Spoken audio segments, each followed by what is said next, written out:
पता ये चला कि हराम कमाई से की हराम कमाई करने वाले की कोई इबादत अल्लाह क्या कबूल नहीं। वो हज कर ले, वो उम्रे कर ले, वो ज़कात और सदका और खैरात करता फिरे, अगर उसकी कमाई हराम है, उसकी नेकी, उसका अमल, उसकी दुआएं अल्लाह तबारक व तआला के यहाँ रिजेक्ट कर दी जाएंगी, रद्द कर दी जाएंगी। और इसीलिए अल्लाह के प्यारे नबी इन्हीं दोनों आयतों को पढ़ने के बाद कहते हैं, ओ लोगो इन्नल्लाह तय्यिबुन ला यक़बलु इल्ला तय्यिबा, अल्लाह ताला पाक है और पाक चीज को ही कबूल करता है, अल्लाह नापाक चीज को कबूल नहीं करता। और अल्लाह ताला ने जो हुक्म ईमान वालों को दिया है वही हुक्म अपने रसूलों को दिया है। और उसके बाद अल्लाह के प्यारे नबी ने सूरह बकरा की आयत नंबर 172 और सूरह मोमिनून की आयत नंबर 51 दोनों आयतों को पढ़ा कि देखो अल्लाह ताला ने ईमान वालों को भी हलाल कमाई खाने का हुक्म दिया और अल्लाह ने अपने रसूलों को भी हलाल कमाई खाने का हुक्म दिया। उसके बाद अल्लाह के नबी फरमाते हैं, एक आदमी बहुत लंबा सफर करके आता है, अशाता, उसके बाल परागंदा हो जाते हैं, अगबरा, उसके कपड़े धूल और गर्दो गुबार से, डस्ट से अट जाते हैं, उसका कपड़ा बिल्कुल गंदा हो जाता है। यमुद्दु यदैहि, और वो इंसान अल्लाह की बारगाह में हाथ उठा के दुआ करता है और कहता है या रब्बी, ऐ मेरे रब मेरी ये दुआ कबूल कर ले, ऐ मेरे रब मेरी ये दुआ कबूल कर ले। लंबा सफर करके आया है, बाल परागंदा है, कपड़े मैले कुचैले हैं, हाथ उठा के दुआ कर रहा है और ऐ मेरे रब कह के दुआ कर रहा है। यानी कबूलियत के 5 असबाब इकट्ठा हैं, क्योंकि हम सब जानते हैं मुसाफिर की दुआ जल्दी कबूल होती है। और अगर इंसान की जाहिरी हालत अगर खराब है, कमजोर है, इंसान फटा पुराना कपड़ा पहनकर मैले कुचैले कपड़े में और परेशानी में अल्लाह को पुकारता, उसकी दुआ जल्दी कबूल होती है। इंसान हाथ उठा के दुआ करता है, जल्दी कबूल होती है। इंसान अल्लाह की रुबूबियत का जिक्र करके ऐ मेरे रब कह के दुआ करता, उसकी दुआ जल्दी कबूल होती है। यहां कबूलियत के 5 असबाब, 5 रीजन इकट्ठा हो गए। सफर भी लंबा करके आया है, कपड़े भी मैले कुचैले हैं, बाल भी परागंदा है, हाथ उठा के दुआ कर रहा है और या रब्बी कह के दुआ कर रहा है। लेकिन उसकी हालत क्या है?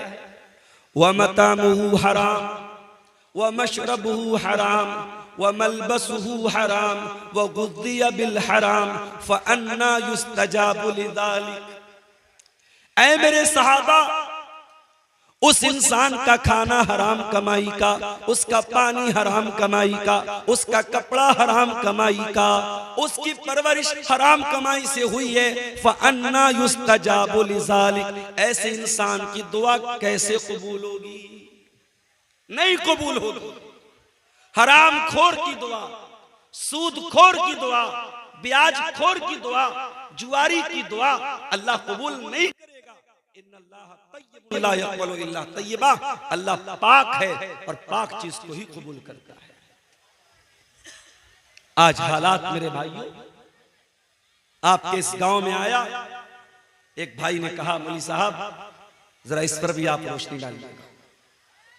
हमारे गांव में बहुत सारे नौजवान लड़के यूट्यूब चैनल बनाते हैं, कॉमेडी चैनल। अभी तो आपने शेख वसीम मदनी की बात सुनी, उलमा की एक बहुत बड़ी जमात बल्कि अक्सरियत का यही कहना है कि यूट्यूब के चैनल की कमाई मुनासिब नहीं है, दुरुस्त नहीं है, क्योंकि ये कमाई आपके ऐड की कमाई होती है और ऐड जायज नाजायज, हलाल हराम, सही गलत दोनों आते हैं। लेकिन ये जो यूट्यूबर्स हैं, इनके चैनल्स के ऊपर तकरीरें आ रही, बयानात आ रहे हैं, मगर मुझे जो बात बयान की बताने वाले हैं, और ये बात रियल है कि बहुत सारे नौजवान लड़के कॉमेडी चैनल बनाते हैं और उसमें बिला वजह की बातों पर लोगों को हंसाते हैं। कभी लड़का लड़की बन के लोगों को हंसा रहा है, कभी गंदी गंदी हरकतें करके लोगों को हंसा रहा है, कभी बेहुदा और गंदी बातें मुंह से निकाल के लोगों को हंसा रहा है। और ये काम कौन कर रहा है? मुसलमान कर रहा है। और बड़े फख्र से कहता है, साहब मेरे कॉमेडी को तो इतने लोग पसंद करते हैं, 5 मिलियन मेरे सब्सक्राइबर हैं, 10 मिलियन मेरे सब्सक्राइबर हैं। ये बहुत बड़ी मुसीबत है मेरे भाई। इस दौर में इंसान की काबिलियत, इंसान के टैलेंट और इंसान की सलाहियत का अंदाजा उसको मिलने वाले फॉलोअर्स, उसको शेयर करने वाले, उसको सब्सक्राइब करने वाले सब्सक्राइबर की तादाद से लगाया जाता है, जबकि पहले ऐसा नहीं था। हमारे कितने बड़े बड़े इमाम गुजरे, कितने बड़े बड़े उलमा गुजरे, सारी जिंदगी गुमनामी की जिंदगी गुजार दी। उनकी जिंदगी एक कमरे से शुरू हुई, एक कमरे में खत्म हो गई। ना उनको कोई लाइक करने वाला, ना उनको कोई सब्सक्राइब करने वाला, ना उनके बहुत ज्यादा स्टूडेंट हैं। उनकी जिंदगी गुमनामी में गुजरी है, मगर दीन के खादिम थे, अल्लाह के दीन के खादिम थे, कुरान और सुन्नत के खादिम थे। मेरे प्यारे साथियों, दुनिया में इंसान का नाम कमा लेना, दुनिया में इंसान का पॉपुलर हो जाना, इस बात की गारंटी नहीं है कि अल्लाह के यहाँ भी उसको इज्जत मिल जाएगी। अल्लाह के प्यारे नबी फरमाते हैं, कम मिन मदफूइन बिल अबवाब, बहुत सारे ऐसे लोग होते हैं इतने खराब हालत में होते हैं, उनका कपड़ा इतना बोसीदा होता है, उनकी जाहिरी हालत इतनी खराब होती है, अगर किसी के दरवाजे पे चले जाएं लोग धक्के दे के भगा देंगे, लोग धक्के दे के भगा देंगे। अगर वो किसी की सिफारिश करें, कोई सिफारिश कबूल नहीं करेगा। अगर किसी के दरवाजे पर इजाजत तलब करें, कोई अंदर आने की इजाजत नहीं देगा। मगर अल्लाह की नजर में उन कमजोर लोगों का मकाम भी इतना होता है, लौ अक़सम अलल्लाहि लअबर्रह, अगर अल्लाह के नाम की कसम खा के कोई बात कह दे, अल्लाह उनकी बात को जरूर पूरी करेगा। ये कॉमेडी चैनल बनाकर, ये लड़कों का लड़की बनकर, ये साड़ी पहनकर, ये लिपस्टिक लगाकर ये वीडियोस डालना और उससे पैसे कमाना, ये हराम है मेरे भाई। और ये कमाई आपके घर में आएगी तो माफ करना, आपके सारे अमल को, आपकी दुआओं को बर्बाद कर देगी।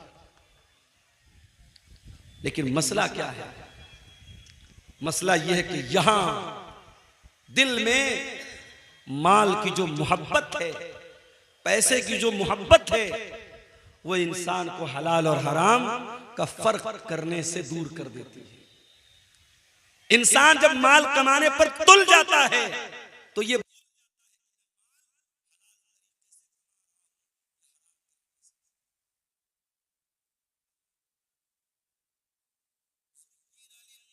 हुब्बुश शहवाति मिनन निसा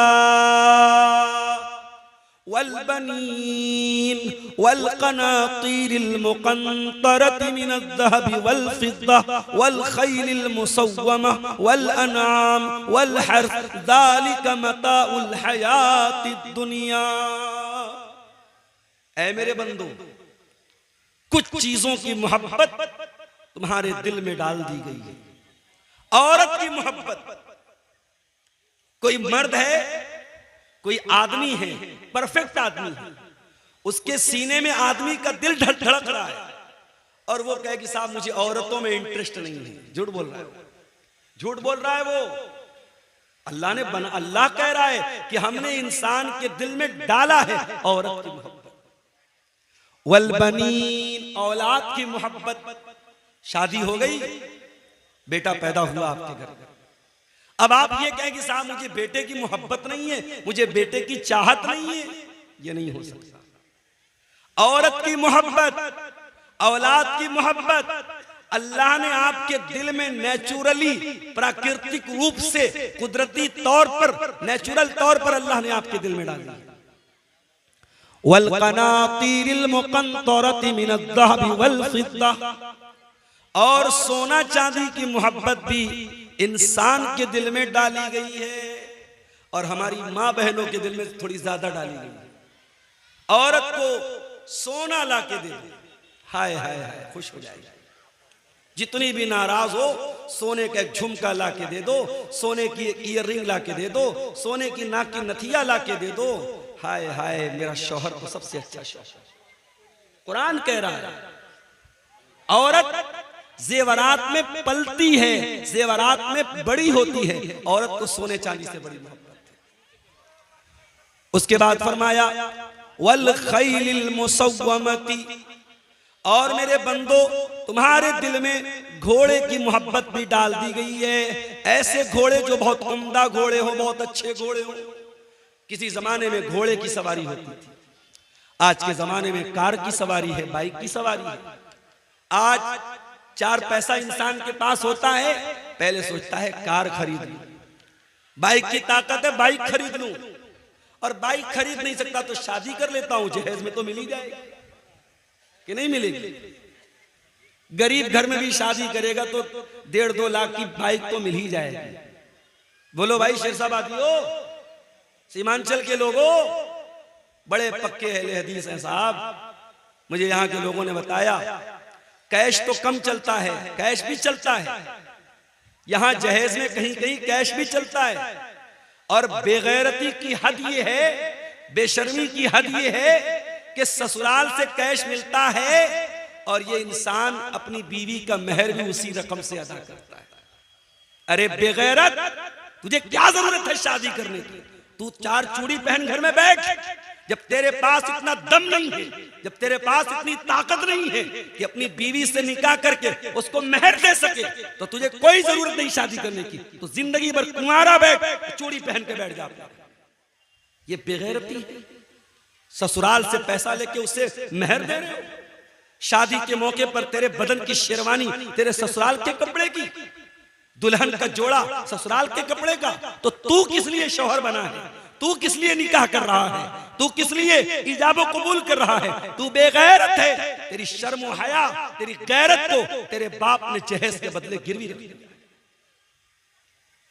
तो ये चल रहा है साहब, अहले हदीस हाथ बराबर सीने पर बांध रहे, आमीन पूरी बुलंद आवाज से बोल रहे, मगर जहेज में बाइक चल रही है। और अगर दामाद थोड़ा हाई फाई है, हाई स्कूल का टीचर है, बिहार बोर्ड के मदरसे का सरकारी टीचर है, तब क्या पूछना है साहब? तब तो बेटी देने वाला सोचेगा इसकी तो लाइफ सेट है, इसको बाइक क्या कार दे देंगे, कार भी मिल जाती है। तो सवारी की मोहब्बत भी इंसान के दिल में डाली। उसके बाद फरमाया वल अनआम, और ऐ मेरे बंदो तुम क्या हो रहा है?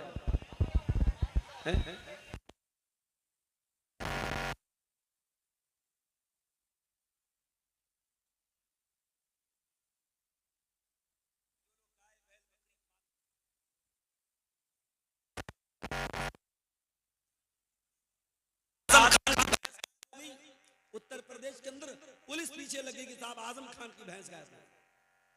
हालांकि कितनी कीमती भैंस है भाई, लेकिन उस भैंस को तलाश करने के लिए जब अखिलेश की सरकार थी यूपी में, तो पुलिस तलाश करती थी कि साहब आजम खान साहब की भैंस मिल नहीं मिली। जो इंसान पालता है उसकी मोहब्बत इंसान के दिल में डाली गई। उसके बाद फरमाया वल हरती, और खेती बाड़ी करने वालों को खेती बाड़ी से बड़ी मोहब्बत होती है। जैसे हमारे बनारस में साड़ी का कारोबार होता है, कपड़े का कारोबार। हमारे यहाँ खेती नहीं होती, बनारस शहर में खेती नहीं होती, तो हमारी खेती वही है। बनारस चले जाओ, मऊ चले जाओ, मुबारकपुर चले जाओ, वहां साड़ी का कारोबार होता है, कपड़े का कारोबार होता है, तो वो कपड़ा ही उनकी खेती है। इंसान को अपनी खेती, अपने बिजनेस, अपने व्यापार से बड़ी मोहब्बत होती है। तो अल्लाह ने कितनी चीजों का नाम लिया?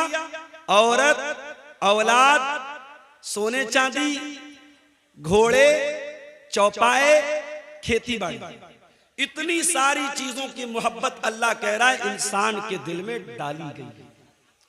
उसके बाद अल्लाह फरमाता है ज़ालिका मताउल हयातिद दुनिया, ऐ मेरे बंदे ये जमीन दुनिया में रहेगी, आखिरत में काम ना आएगी। ये जायदाद दुनिया में रहेगी, आखिरत में काम ना आएगी। तेरी औरत दुनिया में तेरे काम आएगी, आखिरत में काम नहीं आएगी। तेरे बच्चे दुनिया में तेरे काम आएंगे, आखिरत में काम नहीं आएंगे। ये सोना चांदी, ये माल औलाद, ये बीवी बच्चे, ये तमाम चीजें दुनिया के अंदर रह जाएंगी। वल्लाहु इंदहु हुस्नुल मआब, अंजाम अगर अच्छा करना है, आखिरत को बेहतर बनाना है, तो वो तो अल्लाह के पास मिलेगी, वो दुनिया में मिलने वाली नहीं है। इंसान 4 पैसे कमाने के लिए हलाल और हराम भूल जाता है। इंसान ये क्यों भूल जाता है? ये पैसा दुनिया से आगे काम आने वाला नहीं है मेरे भाई। एक बहुत बड़े अमीर आदमी का इंतकाल हुआ। जब जनाजा जाने लगा, रास्ते में एक गरीब आदमी ने कहा रुक जाओ। उस अमीर बाप के लड़कों ने सोचा लग रहा हमारे बाप का बहुत बड़ा खास दोस्त है, बहुत बड़ा रिश्तेदार है या कोई करीबी है। बेटों ने कहा जनाजे को रोक दिया जाएगा।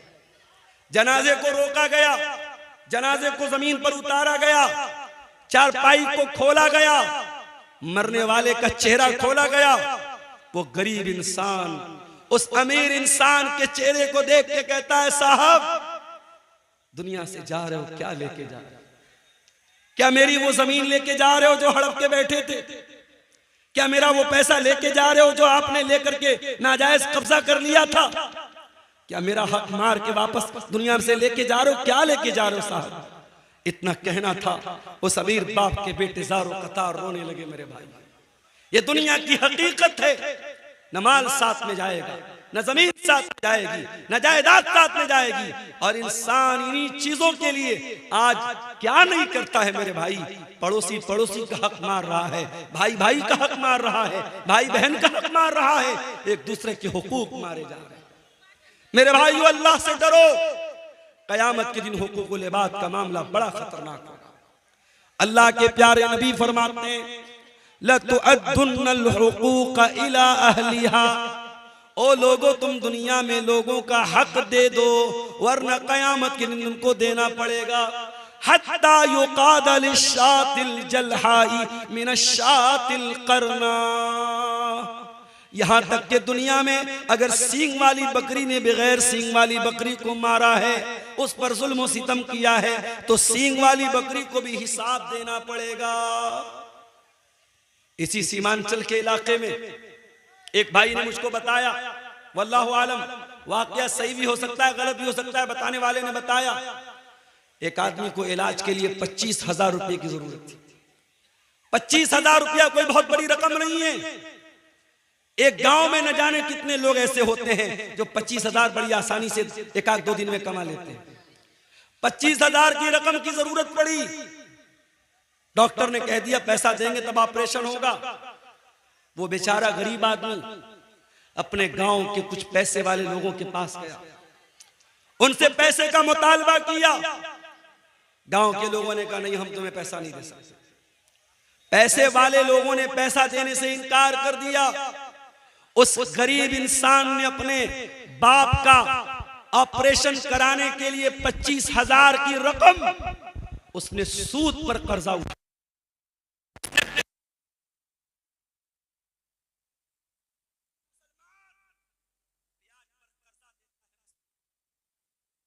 और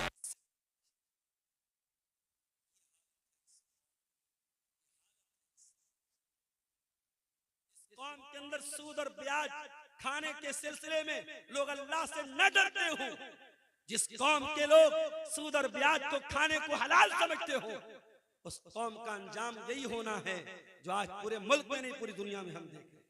ये जूते क्यों बरस रहे हैं, ये मार क्यों खा रहे हैं, ये बुलडोजर क्यों चल रहे हैं, ये जुल्म और सितम क्यों हो रहे हैं?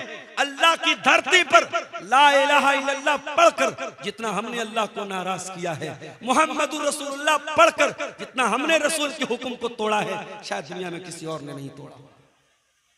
सूद और ब्याज को इतना आसानी से इतने हल्के में ले लेते हो मेरे भाई। दौलत की कमी नहीं इस कौम के पास। अभी कुछ दिनों पहले मैं आया था, इसी कटिहार के कुछ लोगों ने मुझसे कहा मौलाना एक कंपनी आई है, उसका नाम है Meta ozone. Meta ozone company में पैसा लगाना कैसा है? मेरा वीडियो उस जमाने का अगर होगा यूट्यूबर लोगों के पास जाके देख लेना। मैंने साफ कहा था ये मेटा ओजोन कंपनी हो या ये कोई भी क्रिप्टो के नाम पे कंपनी हो, इतना पैसा लगा दो, हम हर महीना इतना देंगे।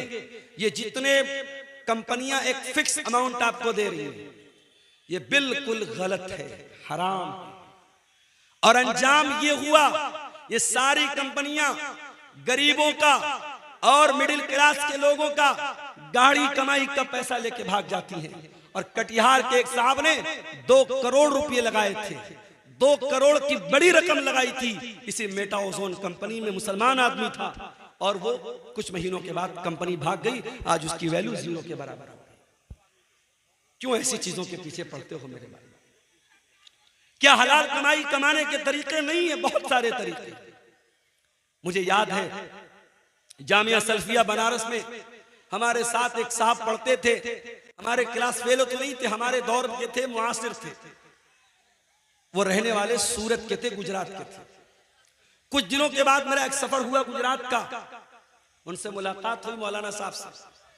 मैंने सोचा साहब मौलवी साहब हैं तो किसी मस्जिद में इमामत करते होंगे, किसी मदरसे में पढ़ाते होंगे। भाई मौलवी क्या करता है? मौलवी का 3 ही काम होता है, या तो मस्जिद में कहीं इमाम बन गया, या किसी मदरसे में टीचर बन गया, या फिर दावत और तबलीग का काम कर रहा है।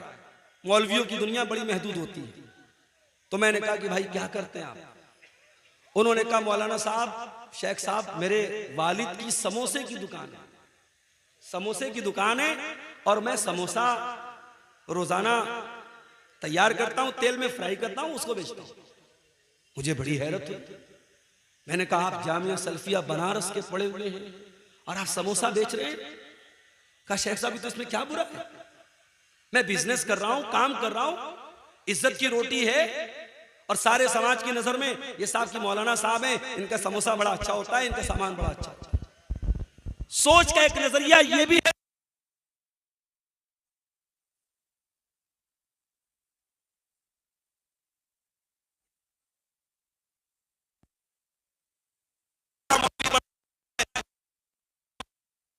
इस पर तो बड़ी तकलीफ है, बड़ा दर्द।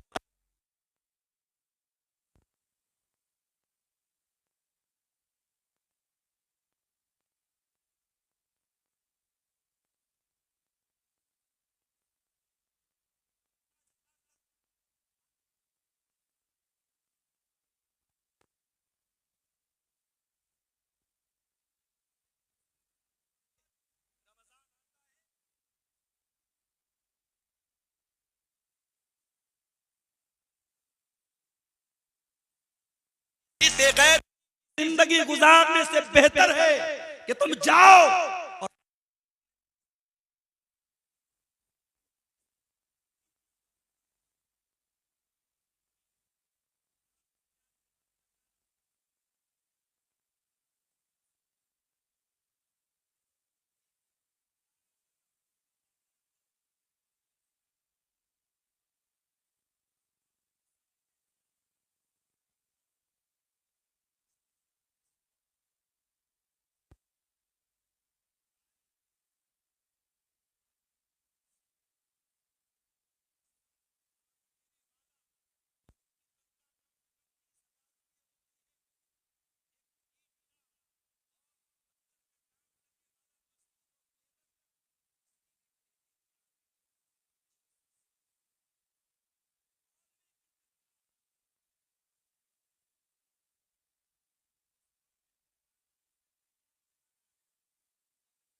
हमारे मदरसे में पढ़ा के अलग से कमा रहा है।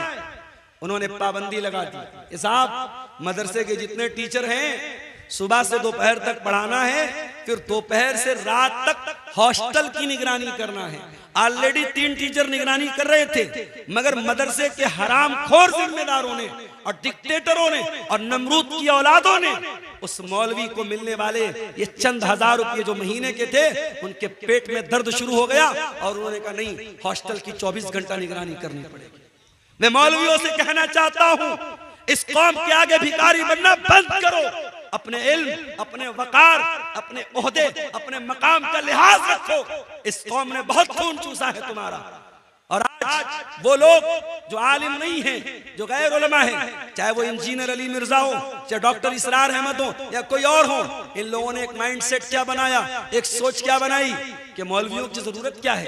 जनाजा खुद अपने बाप का पढ़ाओ, निकाह खुद अपने बेटे का पढ़ाओ, तुम्हें मौलवियों की कोई जरूरत नहीं है। तो ठीक है, तुम्हें अगर मौलवियों की जरूरत नहीं है तो रब्बे काबा की कसम मौलवी को तुम्हारी जरूरत नहीं है। अगर ये मौलवी वाकई में खुददार और बाइज्जत हो जाए, अपने पैरों पे खड़ा हो जाए। हमने लॉकडाउन में देखा कितने मौलवी जो मदरसे के टीचर थे, जो मस्जिदों के इमाम थे, बड़ी मामूली तनख्वाहों पर गुजारा करते थे। लॉकडाउन लग गया, सारी दुनिया ठप पड़ गई। मदरसे के जिम्मेदारों ने कह दिया साहब हमारे पास तनख्वाह नहीं है। मस्जिद की कमेटी ने कह दिया हमारे पास तनख्वाह नहीं है। अरे प्राइवेट कंपनियों ने भी अपने मुलाजिम को आधी तनख्वाह दी थी, मगर इन मदरसों के जिम्मेदारों ने, इन मस्जिद की कमेटी वालों ने यह भी नहीं सोचा कि ये आलिम कहां जाएगा, ये मौलवी साहब कहां जाएंगे। लॉकडाउन लगा हुआ है, इनके बीवी बच्चे क्या खाएंगे। कितने मौलवियों ने, बेचारों ने कर्जे लेके जिंदगी गुजारी है, लोगों से मदद मांग के गुजारा किया है। लॉकडाउन ने सिखा दिया कि आत्मनिर्भर बनना पड़ेगा, सेल्फ डिपेंड बनना पड़ेगा। और मैं कई उलमा को जानता हूं लॉकडाउन के बाद जिन्होंने तिजारत को अपनाया है, जिन्होंने बिजनेस को अपनाया है। मेरे अजीजों, जो कौम अपने उलमा को बंधुआ मजदूर बना के रखती है, मस्जिद के इमाम को फैमिली क्वार्टर तक देना नहीं चाहती है, मदरसे के टीचर को परिवार के साथ रहने की इजाजत नहीं देती है, उसके बाद हम कहते साहब मदरसे के टीचर ने ये हरकत कर दी, मस्जिद के इमाम ने ये हरकत कर दी। खुलेआम अल्फाज में सुन लो, इन फितनों को दावत हमने दी है, इन फितनों को दावत हमने दी है। वो मौलवी शादीशुदा होकर बीवी से 6-6 महीने दूर रहता है, वो मदरसे का मुदर्रिस, वो मस्जिद का इमाम 6-6 महीने अपनी बीवी से, अपने बच्चों से दूर रहता है। कौन इसका जिम्मेदार है? उसकी बीवी अपने शौहर के रहने के बावजूद बेवा की जिंदगी बसर कर रही है, उसके बच्चे अपने बाप के रहने के बावजूद यतीम की जिंदगी बसर कर रहे हैं। अगर उस मौलवी की शहवत में अगर उबाल आया, उसने गलत कदम उठाया, वो मौलवी यकीनन गुनहगार होगा, वो आलिम यकीनन गुनहगार होगा, मगर गुनहगार तो ये समाज भी होगा, गुनहगार तो हम और आप भी होंगे कि हमारे पास अपने बच्चों के साथ रहने के लिए इंतजाम है, अपने उलमा के लिए फैमिली क्वार्टर का इंतजाम नहीं करते। मेरे भाइयों, अगर मस्जिद के इमाम के लिए फैमिली क्वार्टर का इंतजाम नहीं करते तो माफ करो, हटा दो इमाम को, खुद ही नमाज पढ़ो और पढ़ाओ, मत रखो इमाम को। आप फितनों को दावत मत दो मेरे अजीजों, ये दौर फितनों का दौर है और इस दौर का बहुत बड़ा फितना माल का फितना है। अल्लाह के प्यारे नबी ने फरमाया लिकुल्लि उम्मतिन फितना व फितनतु उम्मती अल माल, हर उम्मत का एक फितना होगा और मेरी उम्मत का फितना क्या होगा? माल होगा। और अल्लाह के नबी ने यह भी फरमाया याती अलन्नासी ज़मानुन ला युबालिल मरउ मिन ऐना खज़ल माल अमिन हलालिन अम मिन हराम। लोगों पर एक जमाना ऐसा भी आने वाला है, माल कमाने वाला इस बात की परवाह नहीं करेगा कि माल कहां से कमा रहा है, हलाल तरीके से कमा रहा है या हराम तरीके से कमा रहा है। हलाल के बहुत सारे तरीके हैं मेरे भाई। अगर आपके पास पैसा है, आपके पास टाइम नहीं है, शरीयत ने एक तरीका रखा है मुजारबत का। मुजारबत किसका मतलब क्या होता है? पैसा मेरा रहेगा, टाइम किसी और का लगेगा, एनर्जी किसी और की लगेगी। मैंने 1 लाख रुपया किसी को दे दिया कि भाई 1 लाख रुपया ले लो और इससे बिजनेस करो, और बिजनेस में जो प्रॉफिट होगा आधा तुम ले लेना, आधा हम ले लेंगे, लेकिन लॉस होगा तो लॉस का जिम्मेदार मैं रहूंगा, तुम नहीं रहोगे। और जो भी मुनाफा होगा परसेंटेज तय किया जाए, पैसा तय न किया जाए। अगर पैसा तय करेंगे तो गलत हो जाएगा। अगर कोई ये तय कर ले कि मैं 1 लाख रुपया दे रहा हूं और हर महीने तुम हमको 1000 दोगे तो ये गलत हो जाएगा। हाँ, हर महीने जो भी प्रॉफिट होगा 50% तुम ले लो, 50 मैं ले लेता हूं, 60 तुम ले लो, 40 मैं ले लेता हूं। परसेंटेज तय कर सकते हैं, पैसा तय नहीं कर सकते। और प्रॉफिट में दोनों शेयर होंगे, लेकिन लॉस में सिर्फ पैसा लगाने वाला शेयर करेगा और जो मेहनत कर रहा है वो लॉस में शरीक नहीं होगा। ये भी कायदा है शरीयत का, कानून है शरीयत का। अगर इस कायदे की रोशनी में हलाल तरीके से हम मुजारबत करें तो बहुत पैसा कमा सकते हैं। मगर मसला ये है आज इंसान अखलाकी तौर पर इतना गिर चुका है कि अगर मुजारबत के लिए मैंने किसी को पैसा दिया 1 लाख रुपया, तो वो कभी नहीं शो करेगा कि प्रॉफिट हो रहा है, वो कहेगा मौलवी साहब लॉस हो रहा है। एक इंसान दूसरे इंसान पर भरोसा करने को तैयार नहीं है, क्योंकि अखलाक इतना गिर चुका है मेरे भाइयों। इंसान धोखा देने में, फ्रॉड करने में देर नहीं करता है। मुसलमान ये भूल गया, उसके नबी का फरमान है मन गशना फलैसा मिन्ना, जो धोखाधड़ी करे, जो फ्रॉड करे, जो अपने मुसलमान भाई के साथ गलत तरीके से व्यवहार करे, वो हम में से नहीं है। मुसलमान ये भूल गया, अल्लाह का कलाम कहता है वैलुल लिल मुतफ्फिफीन अल्लज़ीना इज़ा क़तालू अलन नासी यस्तौफून व इज़ा कालूहुम औ वज़नूहुम युक्सिरून। बर्बादी है नाप तौल में कमी करने वालों के लिए। नाप तौल में कमी का मतलब सिर्फ यही नहीं होता कि तराजू में डंडी मार ली जाए, सामान कम तौल के दिया जाए। नाप तौल में कमी का एक मतलब यह भी है कि जब अपना फायदा नजर आए, अपना मफाद नजर आए, तो इंसान दोनों हाथों से फायदा वसूल ले, और जब सामने वाले को फायदा देने की बात आए तो इंसान रास्ता बदल दे, अपने लिए अलग मेयार और सामने वाले के लिए अलग मेयार। ये भी नाप तौल में कमी है मेरे भाइयों, और कुरान कहता है नाप तौल में कमी करने वालों के लिए बर्बादी है।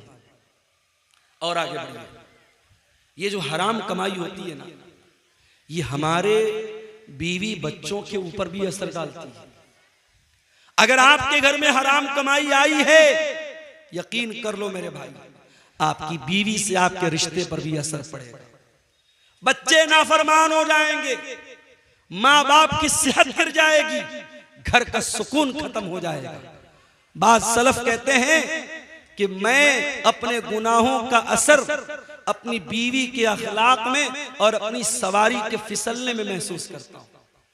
जब मैं कोई गुनाह करता हूं तो अपनी सवारी के फिसलने में और अपनी बीवी के अखलाक में उसका असर महसूस करता हूं। हराम कमाई घर में आएगी मेरे भाई, आपकी जात पर, आपके बच्चों पर, आपके परिवार पर उसका असर पड़ेगा। आपको तो ये लग रहा है कि लाख रुपए पर मैंने 10,000 रुपया ब्याज कमा लिया, मगर मेरे रब का कलाम क्या कहता है, यमहकुल्लाहु रिबा व युर्बिस सदक़ात। अल्लाह सूद और ब्याज को मिटाता है, अल्लाह सूद और ब्याज की बरकत को खत्म करता है, अल्लाह सदका खैरात को बढ़ाता है। तुम्हें यह लग रहा है मैंने मदरसे में 1,000 रुपया चंदा दे दिया, मेरा 1,000 कम हो गया, और तुम्हें यह लगता है कि मैंने 1,000 रुपया ब्याज के जरिए कमा लिया, मेरे अकाउंट में 1,000 रुपया बढ़ गए। तेरे कैलकुलेटर में बढ़ गया, अल्लाह के कैलकुलेटर में जो तू पैसा ब्याज से कमा रहा है वो बढ़ा नहीं है, वो घट रहा है। और हम देखते हैं मेरे भाई, जिन घरों में हराम की कमाई आती है, पैसे की दौलत की रेल पेल होने के बावजूद उन घरों में सुकून नहीं होता। उन घरों की लड़कियां बेपर्दा होने लगती हैं, उन घरों के लड़के बेहया होने लगते हैं, उन घरों का चैन और सुकून बर्बाद हो जाता है। बनारस के साड़ी के कारोबार में हमने देखा, एक जमाना था जब हाथ से लोग करगे पर, मशीन नहीं थी उस जमाने में, हाथ की करगे होती थी और उस पर लोग साड़ी तैयार करते थे, और रात में मशीन नहीं चलती थी, रात में काम नहीं होता था, सुबह फजर के बाद लोग बैठते थे और शाम तक काम करते थे, और एक आदमी घर में कमाता था, पूरा घर आराम से खाता था। आज मशीन का दौर आ गया, आज रात भर मशीन भी चल रही है। बनारस चले जाओ, मऊ चले जाओ, भिवंडी चले जाओ, खटर खटर पटर पटर की आवाज रात भर मिलेगी आपको। मेहनत 24 घंटा हो रही है, बाप भी मेहनत कर रहा, बेटा भी मेहनत कर रहा, सारे भाई भी मेहनत कर रहे। बरकत खत्म हो गई मेरे भाई, बरकत खत्म हो गई। कमाने वाले हाथ बढ़ गए, मगर घर के अंदर कमाई में कोई बरकत नहीं। ऐसा क्यों है? क्योंकि अब हलाल और हराम की कोई तमीज नहीं है। अब पैसा आना चाहिए, हलाल तरीके से आए चाहे हराम तरीके से आए। मेरे भाइयों याद रखो, ये सूद और ब्याज का पैसा अगर आपके घर में आया है, एक बहुत शक्ल आम हो रही है सूद और ब्याज की, जिसको हमारे यहाँ ग्रुप लोन बोलते हैं। ग्रुप लोन की शक्ल बिहार और झारखंड में बड़ी तेजी से राइज हुई है, और बड़े अफसोस की बात यह है कि ये लोन सिर्फ औरत को दिया जा रहा है, औरतों को इकट्ठा करके उनसे साइन करवाया जाता है, बैंक का कर्मचारी आता है, हर हफ्ते औरतों से पैसा लेता है, बड़ी आसानी से 25,000 50,000 का अमाउंट मिल जाता है। अरे अल्लाह के बंदो, अल्लाह के बंदो, अल्लाह से डरो। तुम्हारे समाज में लाखों की तादाद में ऐसे लोग हैं, अगर चाहें एक कोऑपरेटिव तंजीम बना लें, एक कोऑपरेटिव बैंकिंग सिस्टम बना लें और बगैर ब्याज के ये छोटी छोटी रकम भरोसेमंद आदमी को तहकीक करने के बाद, जिसको कोई बिजनेस स्टार्ट करना हो, कोई काम स्टार्ट करना हो, ये 25-50 हजार की रकम देके काम स्टार्ट कर दें।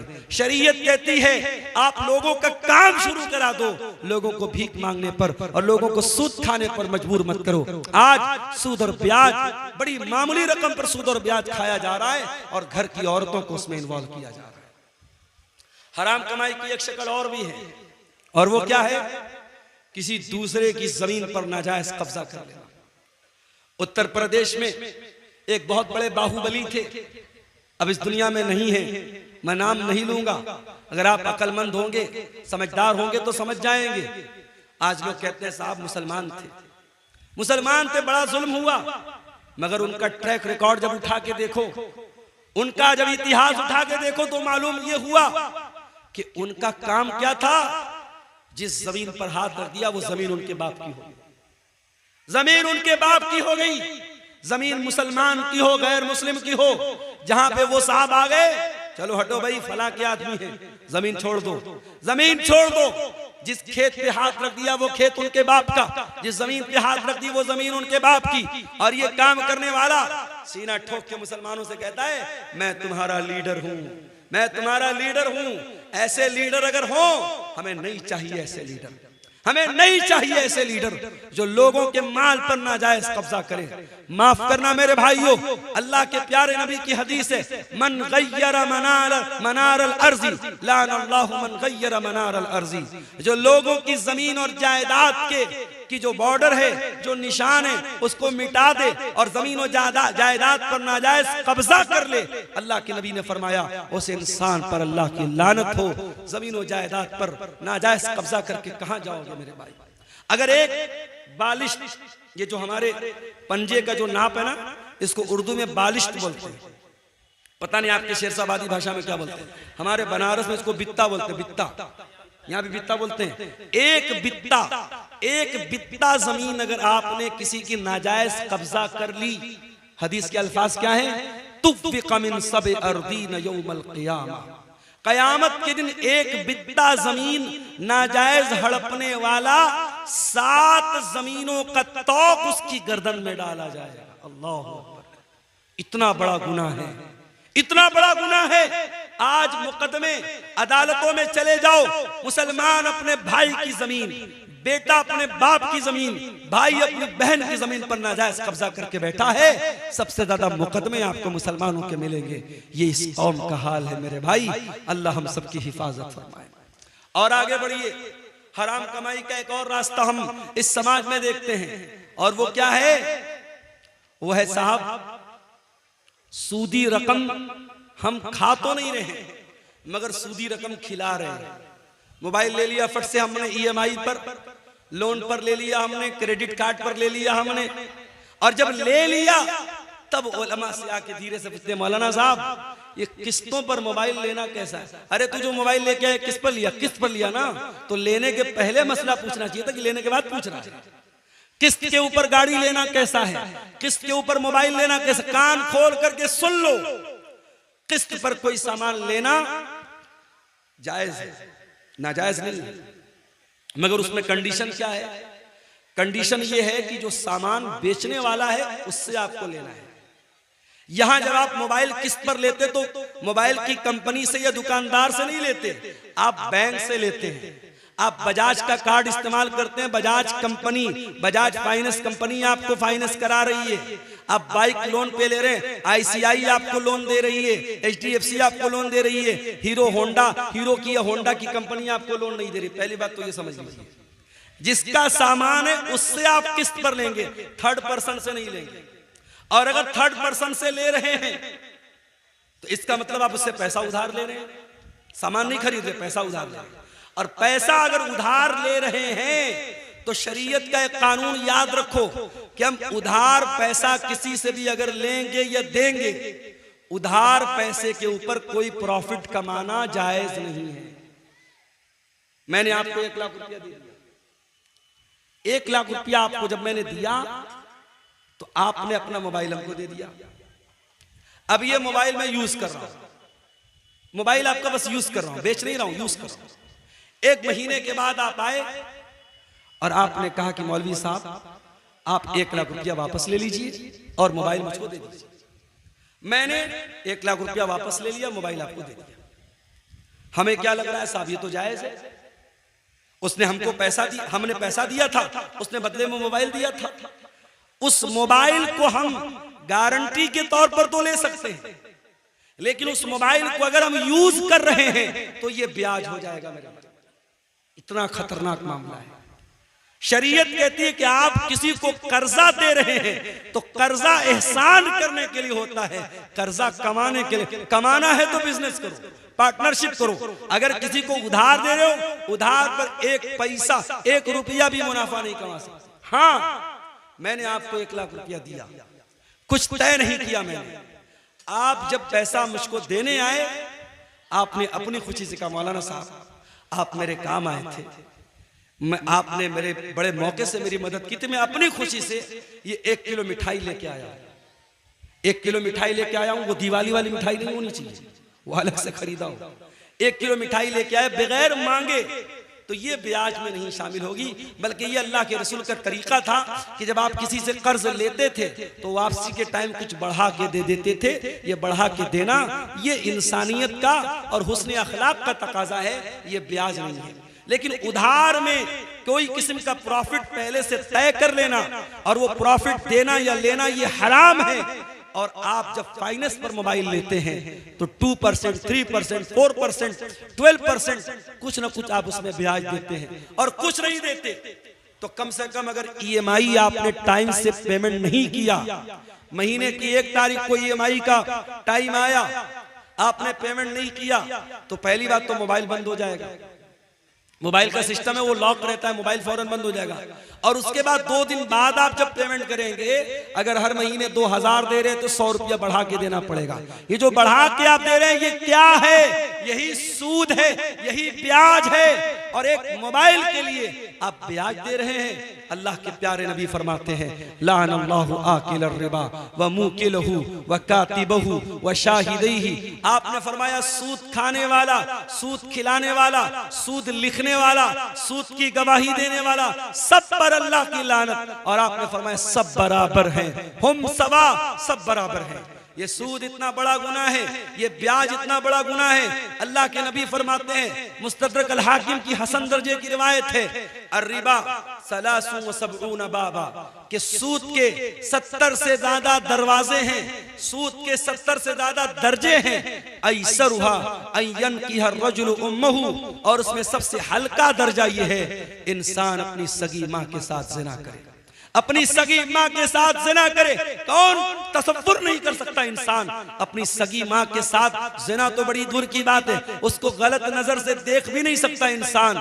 सूद और ब्याज खाना अपनी सगी माँ के साथ जिना करने से बड़ा पाप है मेरे भाई। और ये पाप आज का मुसलमान धड़ल्ले से कर रहा है, रोजा नमाज करके कर रहा है, माथे पर सजदे का निशान लगा के कर रहा है, चेहरे पर दाढ़ी रख के कर रहा है। खबरदार मेरे भाई, इस सूद और ब्याज से बाज आ जाओ, बाज आ जाओ।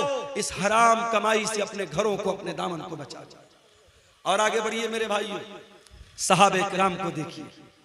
हजरत अबू बकर सिद्दीक उनका एक गुलाम था, वो एक मर्तबा खाने की कोई चीज लाता है, हजरत अबू बकर सिद्दीक को देता है। हजरत अबू बकर मुंह में डाल लेते हैं। वो कहता है अबू बकर क्या आपको मालूम है ये मिठाई जो मैंने आपको खिलाई ये कैसी थी? मैं दौरे जाहिलियत में लोगों की किस्मत का हाल बताया करता था, और आज मुझे वही उसी दौर का एक आदमी मिल गया जिसका काम कभी मैंने किया था, और उसी दौर के तोहफे के तौर पर ये मिठाई उसने दी थी जो मैंने ला के आपको दे दी और आपने खा ली। हजरत अबू बकर को जैसे ही अंदाजा हुआ कि ये कमाई हराम की है उन्होंने फौरन अपने मुंह में हाथ डाला और उस मिठाई को, उस मीठी चीज को अपने हलक के नीचे उतरने न दिया, उल्टी करके कै करके बाहर निकाल दिया। ये सहाबे किराम थे। और यही नहीं, हमारे प्यारे नबी सल्लल्लाहु अलैहि वसल्लम अपने घर वालों को भी हलाल और हराम की बड़ी सख्ती से तालीम देते थे। आपके नवासे हजरत हसन रजी अल्लाह तआला अन्हु 5 साल के बच्चे हैं और मस्जिद के अंदर खेल रहे थे। खेलते खेलते मस्जिद के अंदर सदका की खजूरें आके रखी हैं, सदका की खजूर आके रखी है। हजरत हसन ने खजूर उठाई और खजूर उठा के मुंह में डाल ली। 5 साल के बच्चे को क्या पता कि खजूर कैसी है। उसको खजूर नजर आई, उसने उठाई, मुंह में डाल ली। नबी की नजर पड़ गई, नबी की नजर पड़ गई। नबी चाहते तो अपने बच्चे के, अपने नवासे के हाथ से छीन लेते, उसके मुंह में से निकाल लेते, मगर नबी ने तरबियत क्या की मेरे भाइयों। अल्लाह के प्यारे नबी ने अपने 5 साल के नवासे से फरमाया, कक कक बेटा थूक दे, बेटा मुंह से निकाल दे। अमा शऊरता अन्ना लाना कुल सदका, ऐ मेरे बच्चे क्या तू नहीं जानता कि हम सदका नहीं खाते। मेरे बच्चे ये सदका की खजूर है और तू नबी का नवासा है, तू नबी के अहले बैत में से। क्या तुझे मालूम नहीं कि तेरे नबी के ऊपर और नबी के अहले बैत के ऊपर सदका हराम है। सदका हराम है, नबी के अहले बैत पर सदका हराम है। ये तालीम दी है जनाब मोहम्मद रसूलुल्लाह सल्लल्लाहु अलैहि वसल्लम ने अपने 5 साल के नवासे। ये एहतियात थी मेरे भाई। बनारस में मुझे बहुत अच्छी तरीके से याद है, एक जमाना था, ये जो कपड़ा होता ना, कपड़ा, कुछ कपड़े ऐसे बनते थे बनारस में जिस पर मोर बना रहता था। मोर बना है या चिड़िया बनी है या बंदर बना है या कोई भी तस्वीर बनी। उलमा का फतवा था कि कपड़े पर अगर फिगर बना है, उस फिगर वाले कपड़े की कमाई सही नहीं है। और बनारस में साड़ी का कारोबार करने वालों को बड़ा बड़ा ऑफर मिलता था, बड़ी बड़ी रकम मिलती थी कि अगर तुम तस्वीर वाला कपड़ा तैयार करोगे हम तुम्हें पैसा ज्यादा देंगे, तुम्हारी साड़ी महंगी बिकेगी। मगर एहतियात होती थी, लोग नहीं तैयार करते थे। और अगर किसी के बारे में पता चल जाता था कि वो इंसान अपने साड़ी के ऊपर, अपने कपड़े के ऊपर इमेज बना करके बेच रहा है, लोग उसके घर दावत नहीं खाते थे, लोग उसके घर खाना नहीं खाते थे। ये एहतियात बनारस में मैंने अपनी आंखों से देखी। मगर आज क्या हो रहा है? आज वो एहतियात खत्म हो गई मेरे भाई। आज एहतियात का दौर खत्म। आज बनारस में हजारों लोग साड़ी पर तस्वीर वाली साड़ी बनवा रहे हैं, बेच रहे हैं, कारोबार कर रहे हैं और कोई फर्क नहीं पड़ रहा है। पैसा कमा रहे हैं, दबा के पैसा कमा रहे हैं। याद रखो मेरे भाइयों, पैसा तो यहीं रह जाएगा, जमीन तो यहीं रह जाएगी, जायदाद तो यहीं रह जाएगी, और हम मर करके अल्लाह के पास जाएंगे और अल्लाह पूछेगा, मेरे बंदे तेरे सामने हलाल के बहुत सारे रास्ते थे, तूने हराम क्यों अपनाया, तूने गलत क्यों अपनाया? इसलिए कि कयामत के दिन 5 सवालों का जवाब दिए बगैर अब्दुल गफ्फार को भी फुर्सत नहीं है, शेख वसीम मदनी को भी फुर्सत नहीं है, हमारे उलमा को भी फुर्सत नहीं है, आपको भी मोहलत नहीं है। 5 सवालों का जवाब तो सबको देना है। क्या सवाल होगा? ला तज़ूलु क़दमा इब्ने आदम मिन इंद रब्बिही यौमल क़ियामा। क़यामत के दिन इंसान अपनी जगह से हिल नहीं पाएगा जब तक 5 सवालों का जवाब नहीं दे देगा।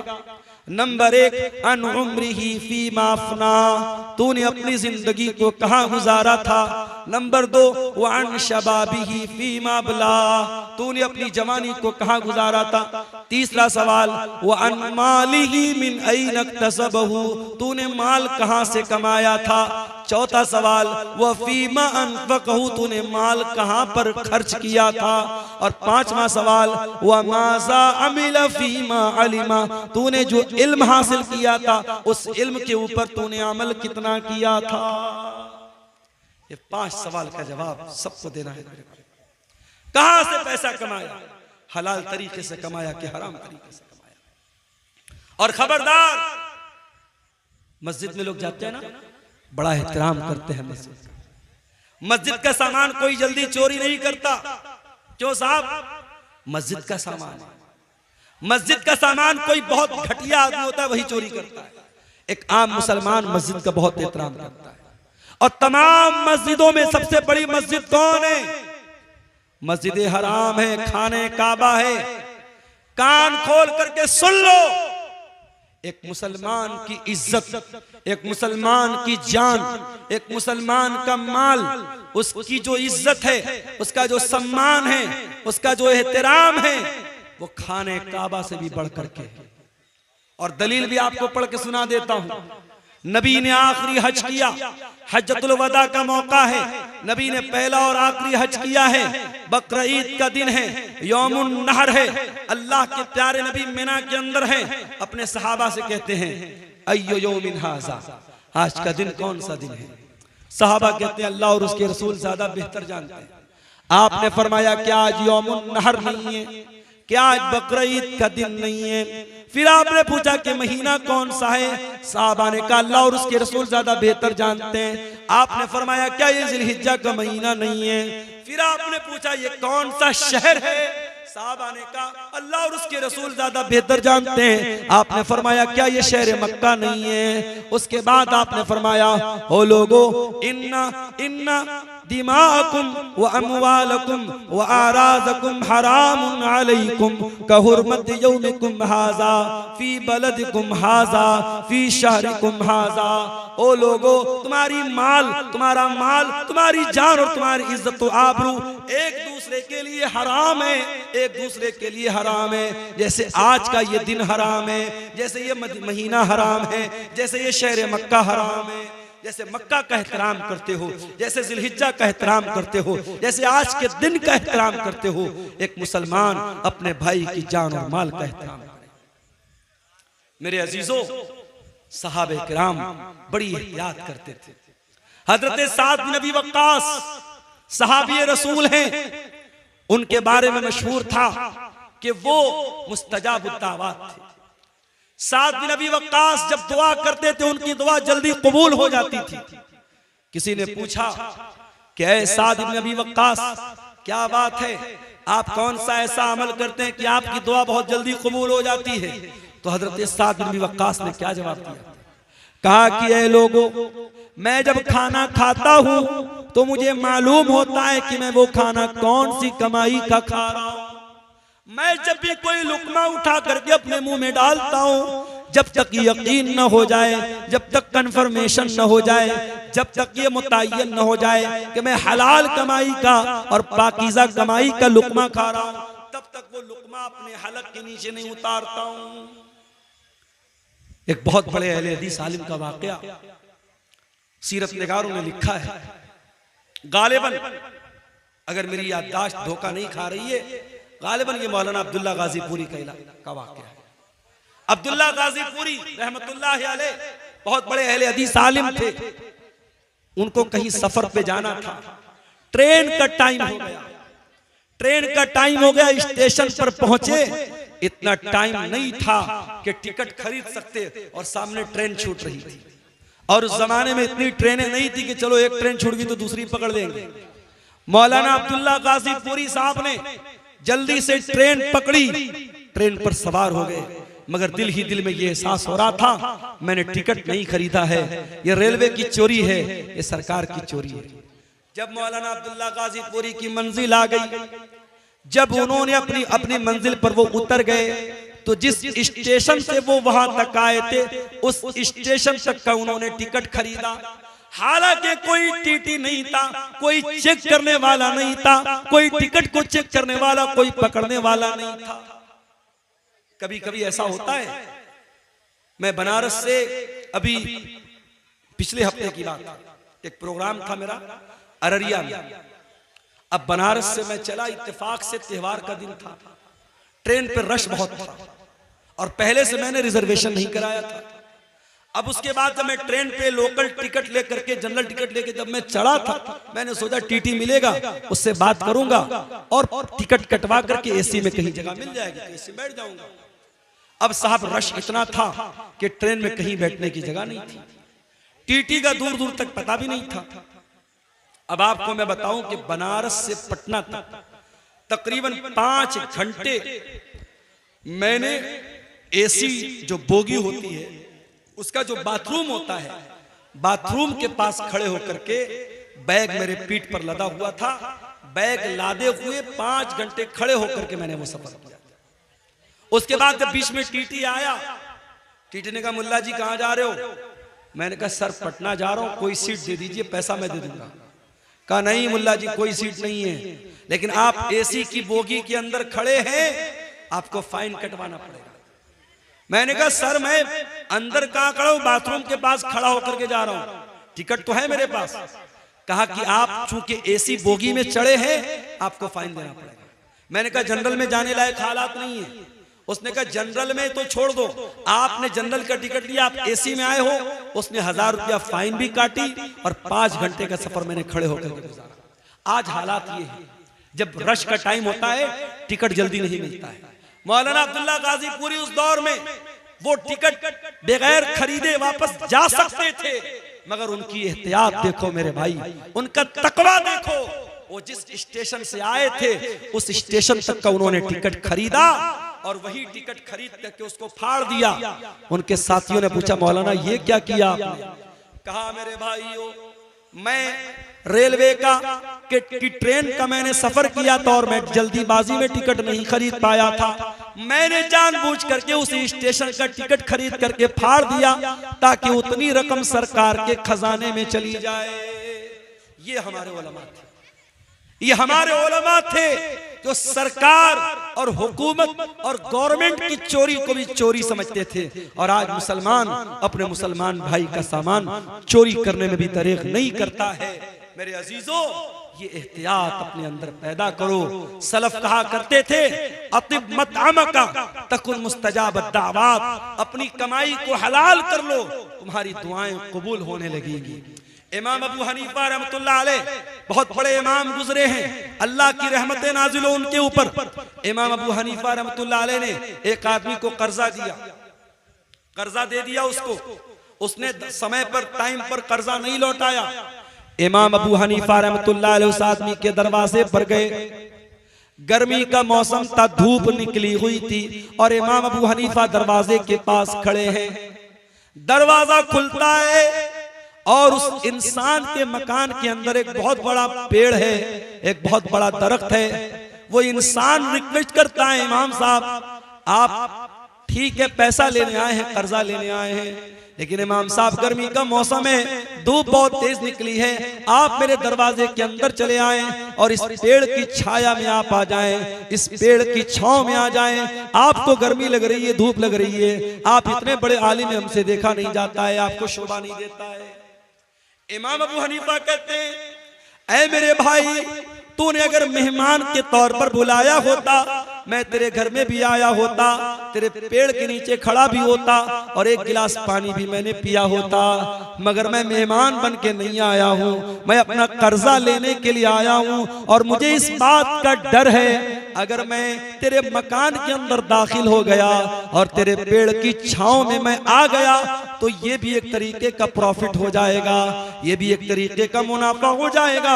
और मैंने चूंकि तुमको कर्जा दिया है और कर्जे पर अगर मैंने ये प्रॉफिट हासिल कर लिया, ये मुनाफा मैंने हासिल कर लिया, तो मुझे इस बात का डर है कि कहीं ये भी सूद और ब्याज में शामिल न हो जाए।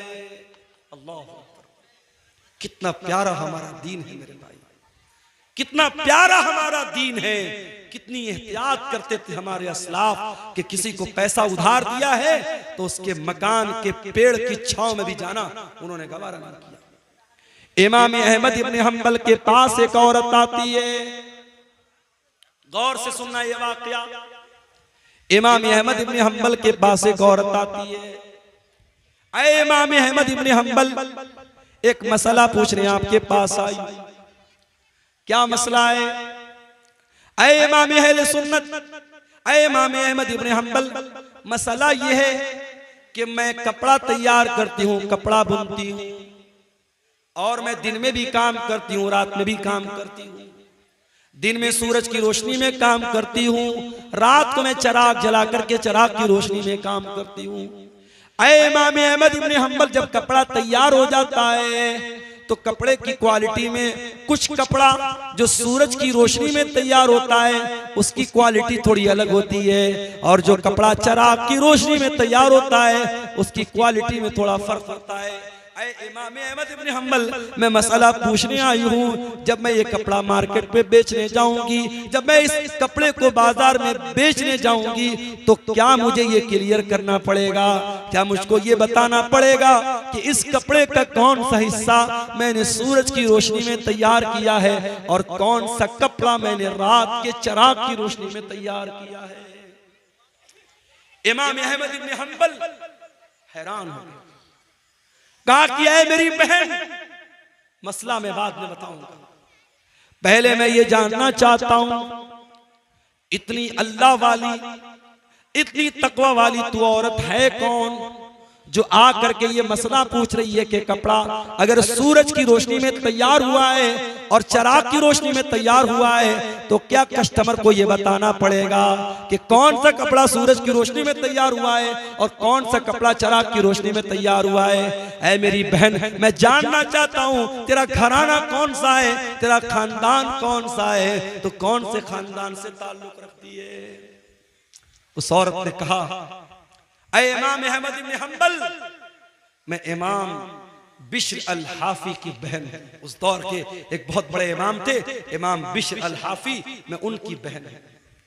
हजरत इमाम अहमद इब्न हंबल ने कहा, वल्लाह मैंने बहुत तारीफ सुनी थी बिश्र अल हाफी की, आज देख लिया कि उनके घराने के अंदर कितनी दीनदारी है, कितना तकवा है, कितना अल्लाह का डर है, कितनी एहतियात है कि आज उनकी बहन आकर के मुझसे मसला पूछ रही है। मेरे प्यारे साथियों, एहतियात इसको कहते हैं, हलाल और हराम की चिंता इसको कहते हैं। आज तो हमारा मिजाज ये बन चुका है, बस पैसा आना चाहिए चाहे जैसे आ जाए, और यही वजह है आज रिश्तों की बरकत मेरे प्यारे साथियों खत्म हो चुकी है। आज जब लड़की देखने के लिए जब लड़के की मां जाती है तो क्या देखती है, लड़की की पर्सनालिटी कैसी है, लड़की कितनी खूबसूरत है, लड़की का घर और मकान कैसा है, लड़की कितना जहेज लेकर आएगी। काश हमने लड़की के घर वालों का तकवा देखा होता, लड़के की दीनदारी देखी होती और मुत्तकी और परहेजगार लड़की को बहू बना के घर में लाते, तो शायद आज हालात वो न होते जो आज अपनी आंखों से हम और आप देख रहे हैं। हजरत उमर फारूक का वो वाकया याद कीजिए। हजरत उमर फारूक अपने दौर में गश्त पर निकले, एक मकान के पास से गुजरते एक लड़की की आवाज आ रही है। लड़की की मां अपनी लड़की से कह रही है, बेटी दूध में उठ करके पानी मिला दे, सुबह हम दूध का कारोबार करने जाएंगे, दूध बेचने जाएंगे, रात बहुत हो चुकी है, तू जल्दी से दूध में पानी मिला दे। लड़की कहती है, अरे अम्मी जान, क्या आपको पता नहीं है अमीरुल मोमिनीन का ऑर्डर आया है, हजरत उमर का हुक्म आया है, दूध में पानी मिलाना जुर्म है, दूध में पानी मिलाना अपराध है, हमें मार्केट में शुद्ध दूध बेचना है, हमें प्योर दूध बेचना है, हमें खालिस दूध बेचना है, हमें दूध में कोई मिलावट नहीं करनी है।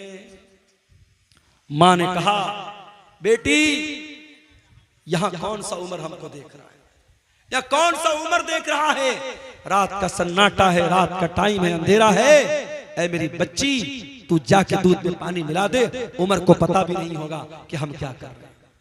बेटी ने कहा, मेरी प्यारी अम्मी जान ठीक है, हजरत उमर फारूक हमको नहीं देख पा रहे हैं, उनको पता भी न चलेगा, फ़इन्ना रब्ब उमर यराना, अगर उमर हमको नहीं देख रहे हैं, ऐ अम्मी जान उमर का रब तो हमको देख रहा है।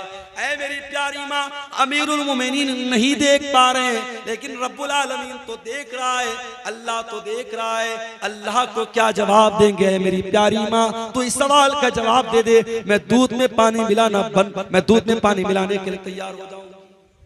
जब बेटी ने ये जवाब दिया, माँ खामोश हो गई।